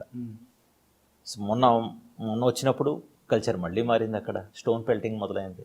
సో ఒక్కొక్కసారి మోడస్ ఆపరెండిలు మారుతూ ఉంటే అప్పుడు దానికి అనుగుణంగా ఫోర్సెస్ తమ యొక్క వాళ్ళని నైపుణ్యాన్ని పెంచుకుంటూ ఉండాలి. ఎలా దాన్ని డిఫెండ్ చేయాలి, వాళ్ళని ఎలాగా వీటన్నిటిని నిరోధించాలి అని కూడా తెలుసుకుంటూ ఉండాలి. సార్ ఇప్పుడు కాశ్మీర్లో మీరు ఎగ్జాంపుల్ చెప్తున్నారు, ఒక్కొక్క 5 సంవత్సరాలకు సంవత్సరానికి ఎంఓ మారిపోతుంటుంది. ఎంఓ మారి తగ్గట్టు మీరు ఫోర్స్ కూడా యాక్షన్ చేయాలి, అప్డేట్ చేసుకుంటాం. ఓకే, దీనికి సంబంధించిన ట్రైనింగ్ ఏమైనా జరుగుతుంది ఎప్పటికప్పుడు? అబ్సల్యూట్లీ ఉంటుంది, అబ్సల్యూట్లీ ఉంటుంది. ఇప్పుడు ఐఈడీస్ ఎక్కడైనా ప్లాన్ చేస్తున్నారు, ఐఈడీని ఎలాగా డిటెక్ట్ చేయాలి, ఎలా డిస్పోజ్ ఆఫ్ చేయాలి, డాగ్ స్క్వాడ్స్, బాంబు స్క్వాడ్స్, ఆ ఎంఓకి తగ్గట్టుగా ఫస్ట్ బెల్టింగ్ ముందు రకరకాల ఫిదాయిన్ అటాక్ దానికి తగ్గట్టుగా క్యాంపులన్నింటినీ మంచిగా మీరు బ్రహ్మాండంగా డిఫెండ్ చేసి స్ట్రక్చర్ చేసి ఉంచుకుంటారు. ఎటువంటి పెనట్రేషన్ చేయకుండా ఉంచుకుంటూ ఉంటారు. ఎక్కడి నుంచైనా ఇన్ఫిల్ట్రేట్ అయ్యే అవకాశం ఉంటుంది. కాబట్టి వాళ్ళు చచ్చిపోదామని వస్తున్నారు కదా, they are ready to die. Militants are ready to die. చచ్చిపోదాం అనుకున్నవాడు ఎంతకైనా బరితెగిస్తాడు కదండి. వాడు ఏముంది, వాడు లోపలికి రావడం, ఫైర్ చేసుకుంటూ లోపలికి వచ్చేయడం. మేము అలా ఫైర్ చేయలేము, ఎందుకంటే క్యాంప్స్ అన్నవి లోకల్ పాపులేషన్ ఉండే ఏరియాలో ఉంటాయి, బయట నుండి బోర్డర్లో కాదు, ఎక్కడో ఉన్నాయి, మనం ఫైర్ చేసి వచ్చాను. So it is inside the campus. So ఎవరైనా వస్తున్నారు అంటే, ఇప్పుడు ఒక మనిషి వస్తాడు క్యాంప్లో, వాడు ఎవడు, వాడు మిలిటెంట్ అనుకొని ఫైర్ చేసి లేరు కదా మీరు. వాడు సివిలియన్ అడ్రస్ కోసం అడుగుతూ ఉండొచ్చు, లేకపోతే తెలియక, లేకపోతే బుర్రపాడైన వాడు అయి ఉండొచ్చు, ఎవరైనా అవ్వచ్చు. ఒక మనిషి లోపలికి దగ్గరకు వస్తున్నాడు అంటే వాడిని మీరు టక్కన కాల్చిపారేయలేరు. సో పోలీస్ దగ్గర ఉన్నది కూడా అదే, సెల్ఫ్ డిఫెన్స్లోనే ఫైర్ చేస్తాం. సో అలాంటి పరిస్థితుల్లో వాడుకొని వచ్చి మన దగ్గర క్యాంపుకి వచ్చి ఫైర్ చేసేంత వరకు వెయిట్ చేసామంటే అర్థం ఏంటి, ఆల్రెడీ లాస్ జరుగుతుంది. చాలా డిఫికల్ట్ సిచ్యువేషన్. అందువల్ల బ్యారియర్స్ పెట్టి వీళ్ళు మోర్చాలో ఉండి ఛాలెంజ్ చేసి ఎవరు నువ్వు అని అడిగి అప్పుడు. సో రాత్రిపూట వాళ్ళు టార్గెట్ చేసుకుంటూ ఉంటారు జనరల్గా. లోపల క్యాంపులోకి చొరబడాలంటే 2, ఎంతమంది 3 ఈ విధంగా రావడం జరుగుతుంటుంది. కానీ సిఆర్పిఎఫ్ సక్సెస్ఫుల్లీ రిటాలియేటెడ్ దట్. ఫిదాయిన్ మొదట్లోనూ ఇబ్బంది అయింది, అంటే స్టార్టింగ్ అంటే ఏదైనా సరే తెలియనప్పుడు మనకి క్యాంప్స్, ఆ తర్వాత క్యాంప్ ప్రొడక్షన్ బ్రహ్మాండంగా పెంచారు. దాంతో ఇది డెస్పరేషన్ ఎప్పుడు మొదలవుతుంది, అవతల వాడు చచ్చైనా సరే ఏదైనా చేద్దాం అనుకుంటున్నాడు అంటే ఏంటంటే మిగతా అన్ని విషయాల్లో కూడా ఫెయిల్ అవుతున్నారు. ఆ తర్వాత డెస్పరేషన్లో ఇది మొదలవుతుంది. మీరు కాశ్మీర్లో పనిచేస్తున్నప్పుడు అటువంటి సంఘటన ఏమైనా మీకు గుర్తుందా? జరిగాయండి. దాంట్లో ఈ లాస్ట్ ఆఫీసర్స్ ఆల్సో ఒకటి చెప్పగలరా? ఒక బెటాలియన్లోనూ ఈ విధంగా చొరబాటు జరిగింది రాత్రి. శ్రీనగర్లోనే జరిగింది. సో ఆ తర్వాత రాత్రి అంతా అక్కడ వెయిట్ చేయడం అంతా ఉండడం జరిగింది. అండ్ రాజేంద్ర ప్రసాద్ గారు, ఆయన అప్పుడు ఐజీగా ఉండేవారు. అండ్ ఇఫ్ ఐఎమ్ కరెక్ట్, ఆయన ఐజీగా ఉండేవారు. ఆ డీజీ అప్పటికి అవ్వలేదు. కోడే రాజేంద్ర ప్రసాద్ గారు, రాజేంద్ర కుమార్ గారు కదా, రాజేంద్ర ప్రసాద్ గారు, కోడే రాజేంద్ర కుమార్ మన హైదరాబాద్ తెలంగాణగా డీజీగా రిటైర్ అయ్యారు కదా, ఆయన అక్కడ ఉండడం జరిగింది. సో ఆ టైంలో నేను I was SP rank officer, అంటే సెకండ్ ఇన్ కమాండ్. సో ఆ టైంలో ఆపరేషన్ అది జరగడం దల్ లేక్ దగ్గర. ఆ ఆపరేషన్లోనూ ఇప్పుడు ఒక మనిషి లోపలికి చొరబడిన తర్వాత వాడు ఎక్కడో దాక్కుంటాడు, ఎవరు వచ్చినా వాడు ఫైర్ చేస్తాడు. ఎక్కడ పర్టికులర్ ఏరియా? దల్ లేక్ దగ్గర అండి. లేక్ దగ్గర బెటాలియన్స్ ఉంటూ ఉండేవి. దల్ లేక్ దగ్గర కొన్ని బెటాలియన్స్. ఒకటి కాదు యాక్చువల్గా. ఏంటంటే మీరు అంటే దల్ లేక్ ఎదుర్కొన్నా అంటే బోటింగ్ వెళ్ళే ఏరియా అనే కాదు కదా, ఇలా లేక్ ఉంటుంది అంతాను. సో ఆ ఏరియాలో హౌస్ బోట్ బ్యాక్ సైడ్ కూడా మీకు ఒక బెటాలియన్ అంటే అదే అంటున్నాను నేను. ఒక బెటాలియనే కాదు, చాలా బెటాలియన్స్ ఉన్నాయి. బెటాలియన్స్ అంటే మీరు ఎప్పుడు చూసారో మీరు నాకు తెలియదు. ఆ టైంలో ఎక్కువ డిప్లాయ్మెంట్ ఇంకా ఎక్కువ ఉండేది.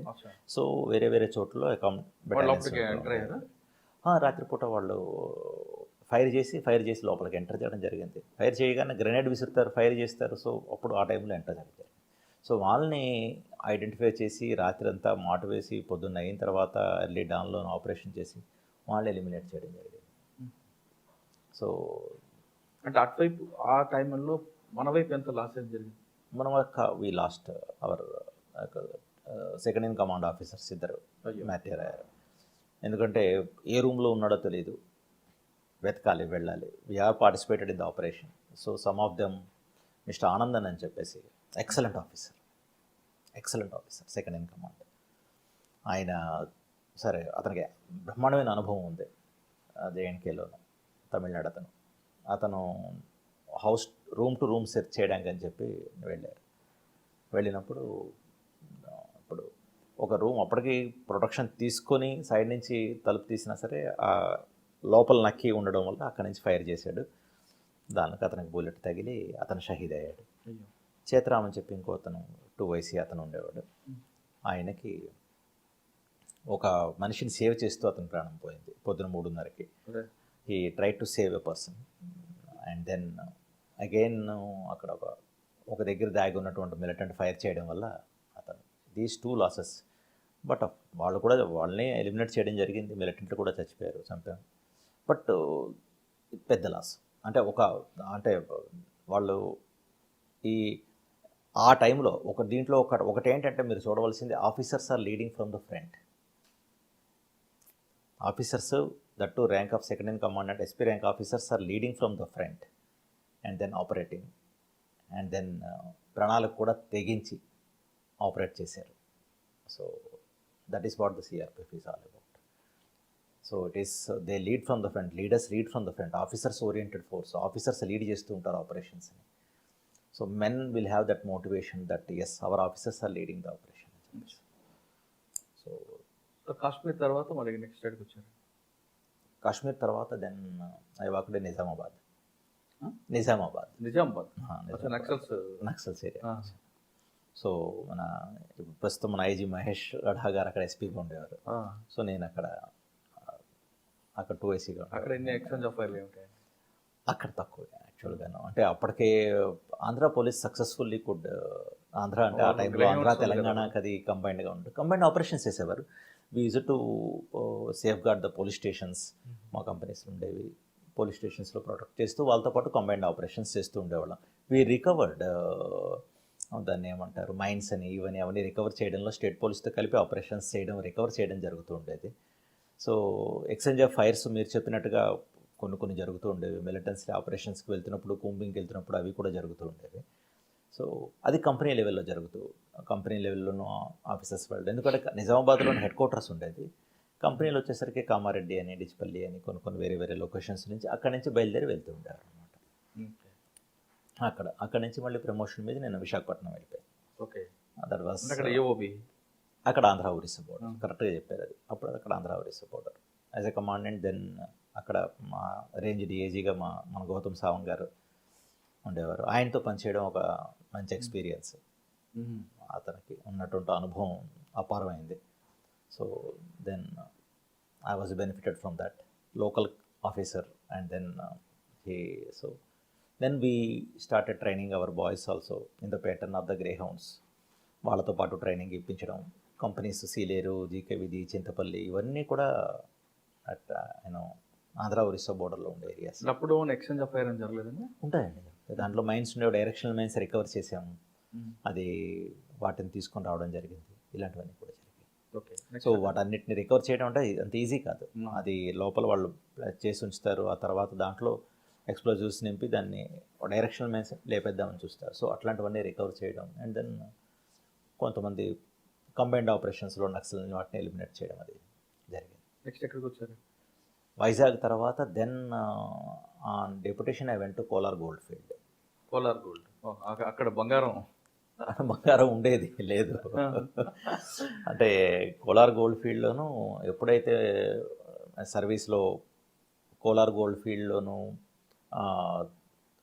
4,000 రూపాయలు బంగారం ఉన్నప్పుడు అంటే అదొక అద్భుతం. Kolar Gold field is an extraordinary place. ఇప్పుడు ఒక బొగ్గు గనుల్లో పనిచేస్తే సింగరాణి కాలరీస్లోనే లాభం ఉంటుంది అనుకుంటాం. అలాంటిది కోలార్ గోల్డ్ ఫీల్డ్లో పనిచేస్తే ఎవరైనా ఆ రోజుల్లో కోలార్లో 2 SPలు ఉండేవారు. ఒకళ్ళు డిస్ట్రిక్ట్ ఎస్పీ కోలారు, ఇంకోరు కోలార్ గోల్డ్ ఫీల్డ్కి ఒక ఎస్పీ. అంటే ఏ డిస్ట్రిక్ట్లోనూ ఇద్దరు ఎస్పీలు చూడరు మీరు.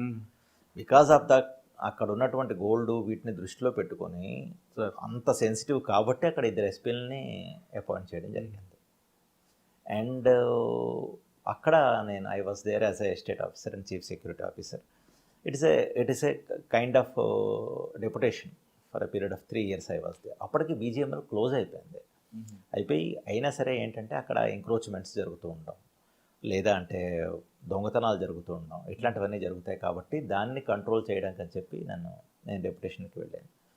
సో అది మంచి సాటిస్ఫాక్షన్ ఇచ్చింది నాకు, the way I performed there. And then అక్కడ ఉన్నటువంటి వాళ్ళ కాన్ఫిడెన్స్ని గెయిన్ చేయడం. అక్కడ వేరే సెన్సిటివిటీ టైప్ డ్యూటీస్ ఉంటుండేవి. It was not easy there. ఇప్పుడు లోకల్ పబ్లిక్ ఏదైనా కడుతూ ఉంటే వాళ్ళని ఆపాలి, మీరు విరగొట్టాలి, చెయ్యాలి అంటే అక్కడ నుంచి రెసిస్టెన్స్ వస్తుంది. ఇక్కడ తుపాకులతో పని కాదు అక్కడంతా మీరు మీ యొక్క మాటల చాతుర్యంతో లేదా అంటే నెగోషియేట్ చేసి లోకల్ పోలీస్తోనూ ఉంటాం కాబట్టి దాని ద్వారా చెప్పి ఇలాంటివి కాదు అని చెప్పి ఆపుతూ ఉండడం, చేస్తూ ఉండడం చేస్తాం. సో అవన్నీ చేయడం జరిగింది. అక్కడ ఎంతకాలం ఉన్నారు? 3 years అండి. అక్కడ నుండి ప్రమోషన్ వచ్చేదా మీకు? అక్కడే ప్రమోషన్ వచ్చింది. DAG 2011లో డిఏజీగా ఓకే అయ్యి అక్కడి నుంచి నేను గౌహతి వెళ్ళిపోయాను. అక్కడ గౌహతి ప్లస్ మేఘాలయ ఈ రెండు కూడా రేంజ్ డిఏజీగా ఉన్నాను. ఓకే. అక్కడ మీరు ఇక్కడ ఇంకొక చెప్తున్నారు ఇందాక మనం అనుకున్నట్లుగా బోడో తీవ్రవాదులు కిడ్నాప్ చేస్తుంటారు అక్కడ. కిడ్నాప్స్ అన్నది మొదలయ్యాయి యాక్చువల్గా వాళ్ళ టైంలోనే. ఎప్పటికప్పటికీ చేస్తుండేవారు. ర్యాన్సమ్ గురించి అని బ్యాంక్ వాళ్ళను లేకపోతే ఇంకోళ్ళను కాంట్రాక్టర్స్ ఇట్లాంటి కిడ్నాప్స్ అవి ఉంటూ ఉండేవి. అది కాకుండా ఆ విధంగా కిడ్నాప్ చేసిన ఎవరినైనా మీరు రెస్క్యూ చేశారా అస్సాంలో? అంటే లేదు, ఇది అగైన్ అంటే నేను రెస్క్యూ చేసానా అంటే పర్సనల్గా మీ కంపెనీ మా బెటాలియన్ ఇప్పుడు డిఏజీ ర్యాంకులకు వచ్చేసరికి మీరు as a commandant you have 6 companies, as a DAG you have another 5 battalions under you. So అన్ని బెటాలియన్స్ కూడా ఆపరేషన్స్లో పాల్గొంటూ ఉంటాయి. సో ఆ విధంగా మీకు గుర్తుండిపోయిన ఘటన ఉందా అస్సాంలో? అంటే ఆపరేషన్స్ కోబ్రా కూడా ఉంటూ ఉండేది మా కింద ఆ టైంలోనూ. వాళ్ళతో పాటు కంబైన్డ్ ఆపరేషన్స్ నడుస్తూ ఉండేవి. వాళ్ళ ద్వారా నక్సల్స్ అంటే అక్కడ ఉన్నటువంటి మిలిటెంట్స్ని ఎవరైతే ఉంటారో ఇన్సర్జెన్సీ అంటారు వాళ్ళు మొట్టపెట్టడం జరిగింది. కొంతమంది ఇంపార్టెంట్ తీవ్రవాదుల్ని వాళ్ళని ఎలిమినేట్ చేయడం జరిగింది. అప్పుడు ఒక తెలుగు వ్యక్తిని కిడ్నాప్ చేయడం సెన్సేషన్ అయిందండి, అది మీకు గుర్తుందా? నేను విషయం చెప్తాను మీకు. నేను కాలేజీలో చదువుతున్న రోజుల్లోనూ మా ఫాదర్ వాళ్ళ ఎల్డర్ బ్రదర్ ఒక అతను ఉండేవారు. సో వాళ్ళ అబ్బాయి ఆ టైంలోనూ గౌహతిలోనూ ఈ ఆయిల్ రిఫైనరీస్లో పనిచేసేవాడు as an engineer. So all of sudden వాళ్ళకి అతనికి నోట్ రావడం అండ్ నువ్వు వదిలేసే వెంటనే వెళ్ళిపో అని చెప్పేసి మెసేజ్ ఇవ్వడం జరిగింది. సో అంటే you don't leave job just like that. So వచ్చిన తర్వాత చూసి సరే అయితే ఏంటి ఏదో రసర్లే అనుకుంటే మన్నాడు వచ్చి కాల్ చేసి వెళ్ళిపోయారు. So youngster just married, that was the first instance in those డేస్కి. ఆ టైంలో అనమాట, నాకు ఇయర్ కూడా గుర్తులేదు, 80s అండ్ 86 లోపు అయి ఉంటుంది. ఆ టైంలో జరిగిన ఇన్సిడెంట్ అది. సో ఆ విధంగా అక్కడ జరుగుతూ అంటే నాన్ అస్సామీస్ ఎవరైతే ఉన్నారో వాళ్ళందరినీ కూడాను బయటికి పంపించే ప్రయత్నం జరిగింది. So that's what it happened there. So మేము వెళ్ళినప్పుడు కొన్నిటికి ఎవరైతే ఉంటూ ఉంటారో వాళ్ళకి ప్రొటెక్షన్ కింద కొన్ని లొకేషన్స్ డిప్లాయ్మెంట్స్ ఉంటూ ఉండేవి.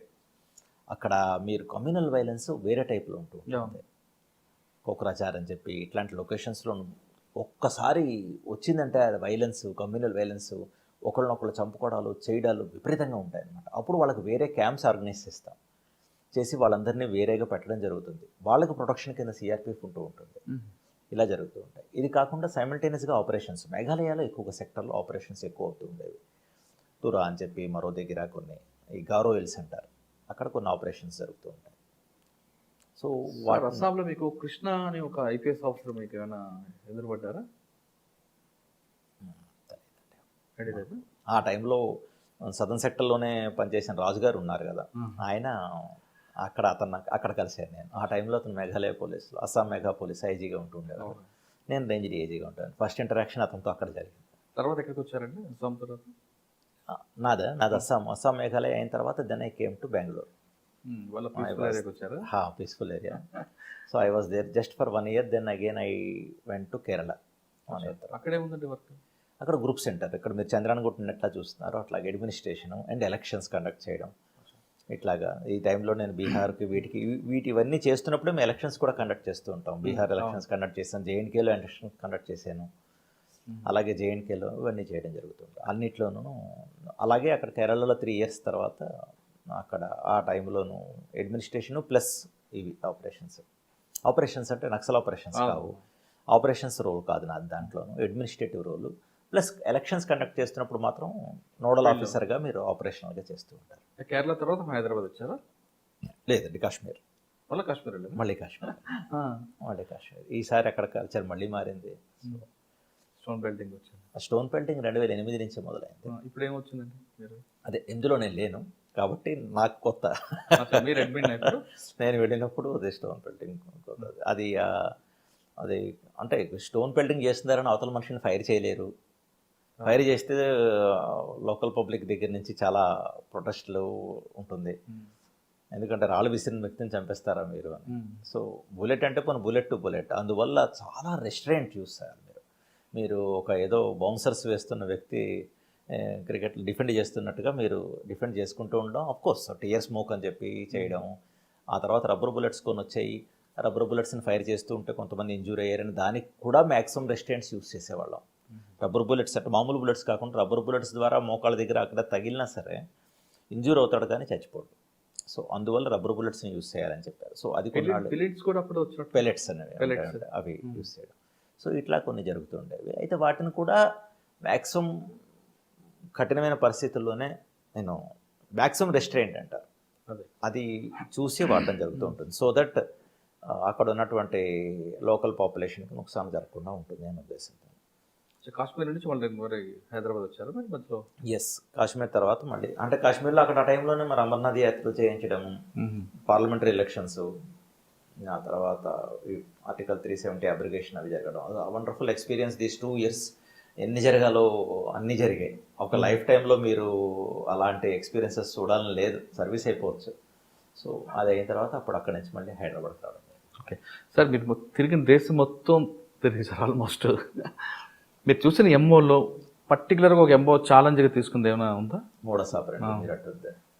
అంటే మీరు చాలా ఎంఓలు చూసారు ఇక్కడ, ఇది ఛాలెంజ్గా ఉంది అని ఒక ఎంఓ ఉందా? అంటే ఫస్ట్ ఫిదాయిన్ అటాక్స్ చాలా కష్టమైంది. రైట్. అంటే మీరు అవతల మనిషి చచ్చిపోదాం అనుకున్నవాడు ఎంతకైనా బరితెగిస్తాడు.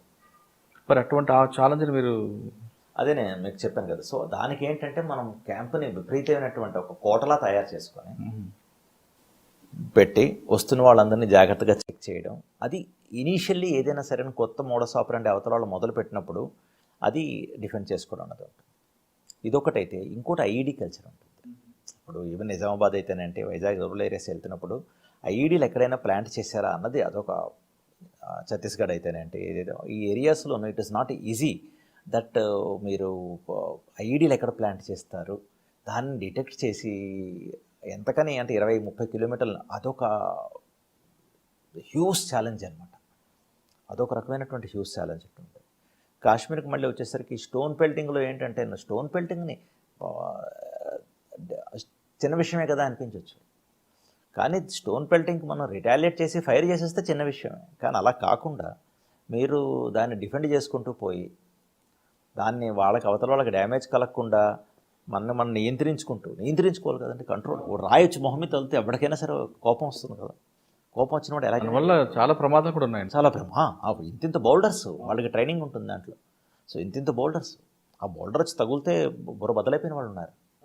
అది చాలా అవి కూడా యాక్చువల్గా చెప్పాలంటే బుల్లెట్ లాగా ప్రమాదకరమైనవి బేసికలీ.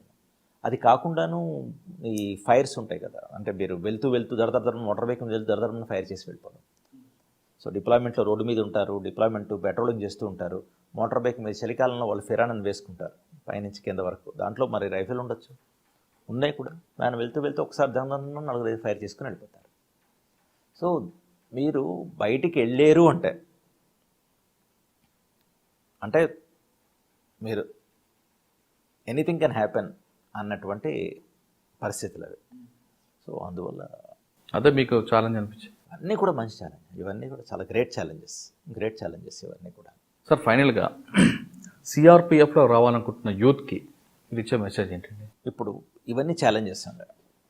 నేను చూస్తూ ఉంటాను యూత్ అడ్వెంచర్ స్పోర్ట్స్ అని ఇదని అదని అన్నీ చేస్తూ ఉంటారు కదా.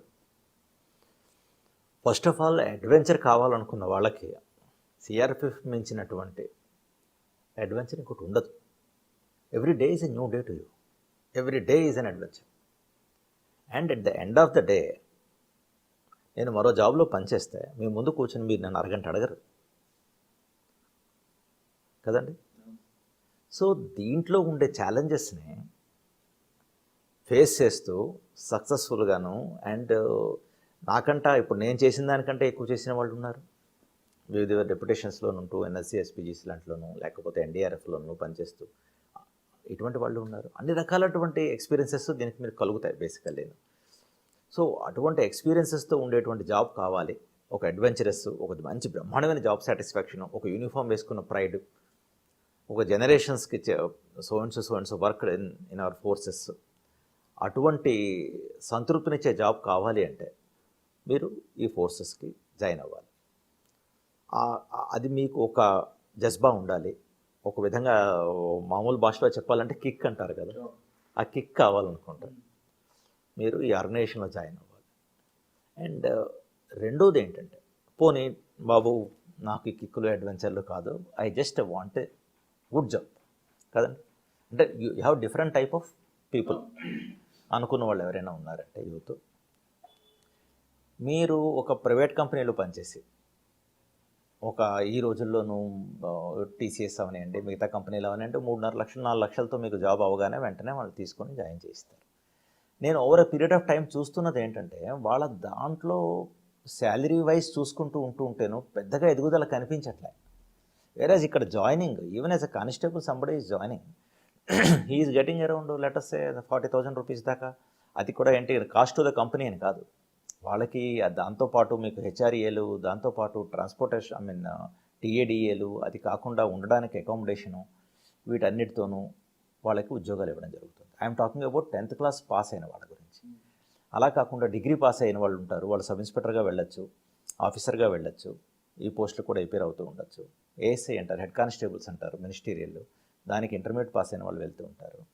So if I say in the officer rank, అది కాదండి నేను గ్రాడ్యుయేషన్ అయింది, ఇంజనీరింగ్ అయింది అంటేను, ఓ కాంపిటేటివ్ ఎగ్జామినేషన్స్ కూర్చొని ఫోర్సెస్లో కానీ రాద్దాం అనుకుంటే ఎగ్జామినేషన్ వస్తే వాళ్ళు మీరు ఇంకెక్కడ ఏ పని చేయండి, you maybe doing a good. ఒక ప్రైవేట్ కంపెనీకి 15 లక్షలు అవ్వచ్చు, 16 లక్షలు అవ్వచ్చు, 20 లక్షలు అవ్వచ్చు, ఎంతైనా అవ్వచ్చు. మీరు ఐపీఎస్ ఆఫీసర్స్ని చూస్తూ ఉంటారు, ఐఏఎస్ ఆఫీసర్స్ని చూస్తూ ఉంటారు. ఎప్పుడైనా సరే అకాడమీలో మాట్లాడితే దాంట్లో వచ్చిన వాళ్ళు చాలామంది ఐఐటీ నుంచి వచ్చిన వాళ్ళు, ఐఏఎం చేసి వచ్చిన వాళ్ళు, జీతాలు తక్కువని రారు. వాళ్ళకి ఆ ఫీల్ కావాలనుకుంటారు, యూనిఫామ్ వేసుకున్న ప్రైడ్ కావాలనుకుంటారు. So which is the tougher examination. So what I want is that if you want the second best, if you can try the first best, fine. If you want to try the second best, so this is the organization which will offer you the similar kind of challenges, similar kind of what do you call that, adventure and status, everything. So అందువల్ల what I strongly recommend. అదే కాకుండా ఇప్పుడు ఇది ఉద్యోగం చేస్తున్నారు మీరు, ఒక private కంపెనీలో ఎవరైనా జాబ్ చేశారు, జాబ్ చేసి ఆ మనిషికి ఒక యాక్సిడెంట్ అయింది, వాడు జాబ్లోంచి ఇంకా లాభం లేదే అని వెళ్ళిపో ఉంటారు, హ్యాండిక్యాప్ అయ్యండి వాడు వెళ్ళిపోతాడు. ఆ తర్వాత వాడు ఏం చేయాలో తెలియదు, ఫ్యామిలీ ఏం చేయాలో తెలియదు. అలాగే కోవిడ్ వచ్చింది, చాలామందికి ఉద్యోగాలు పోయి. అది కాకుండా మిగతా వాళ్ళకి 40% 50% శాలరీ కట్ చేసి మీరు పనిచేయండి అన్నారు. ఇవి ఏమీ లేకుండాను మంచి జాబ్ సెక్యూరిటీతో, ఈవెన్ ఆపరేషన్స్లో వాటిలో మీరు ఇంజూర్ అయినా, అదర్వైజ్ ఆల్సో ఇంజూర్ అయినా సరే వాళ్ళకి ప్రొటెక్షన్ తీసుకోవడం జరుగుతుంది. తీసుకుంటూ వాళ్ళకి సర్వీస్లో ఉండగా అన్ని రకాలైనటువంటి ఫెసిలిటీస్తో పాటు మనం ఉంచడం జరుగుతుంది. అలా కాకుండా ఏదైనా సరే ఒక ఆపరేషన్ జరిగింది, ఆపరేషన్లోనూ ఇంజూర్ అయ్యారు, షహీద్ అయ్యారు అంటే ఏనుగు బతికినా పోయినా దానికి వాల్యూ ఉంటుందంటారు. అదేవిధంగాను ఫోర్స్ పర్సనల్లో బతికున్నప్పుడు ఆ ఫ్యామిలీ అనుభవించేటువంటి రెస్పెక్టు, ప్రైడు ఒక విధంగా ఉంటే, ఏదైనా కారణం వల్ల ఆ మనిషి కానీ షహీద్ అయితే అన్నిటికంటే మించింది ప్రాణభయం. అయితే ఆ మనిషికి అన్ని గవర్నమెంట్ లాంఛనాలతోనూ, అంటే with all kind of respects, ఒక ఇండియన్ ఫ్లాగ్తో రెస్పెక్ట్ చేయడం అన్నది ఊరంతా కదిలొస్తుంది. ఆ ప్రైడ్ అన్నది కలగడం అన్నది అది సామాన్య. ఇప్పుడు అదేంటంటే డెత్ అయిన తర్వాత ఎవరు చూడొచ్చారు అంటే ఒక మామూలుగా ఒక సాఫ్ట్వేర్ ఇంజనీర్ పనిచేసుకుంటూ పాపం యాక్సిడెంట్లోనో దేంట్లోనో పోతే ఇవన్నీ ఉండవు కదా. Whereas in CRPF even any kind of death he will be given due respect, he will be given all kind of you know homage pay చేస్తారు, ఆఫీసర్ వెళ్తారు. సో ఇట్లాంటివన్నీ జరుగుతూ ఉంటుంది. అదే కానీ ఆపరేషన్స్లో అయితే ఇంక చెప్పక్కర్లేదు, గన్ సాల్యూట్స్ లాంటివి. సో ఇంత రెస్పెక్ట్తో వాళ్ళని మనం ఫేర్వెల్ ఇవ్వడం జరుగుతుంది. అది వాళ్ళ ఫ్యామిలీస్కి చిరకాలం గుర్తుండిపోయేటువంటి రెస్పెక్ట్. ఇది కాకుండా వాళ్ళకి ఛత్తీస్గఢ్ అయితేనేంటి, జేఎండ్కే అయితేనేంటి ప్రతి గవర్నమెంట్ నుంచి గ్రాట్యుటీ ఇస్తూ ఉంటుంది.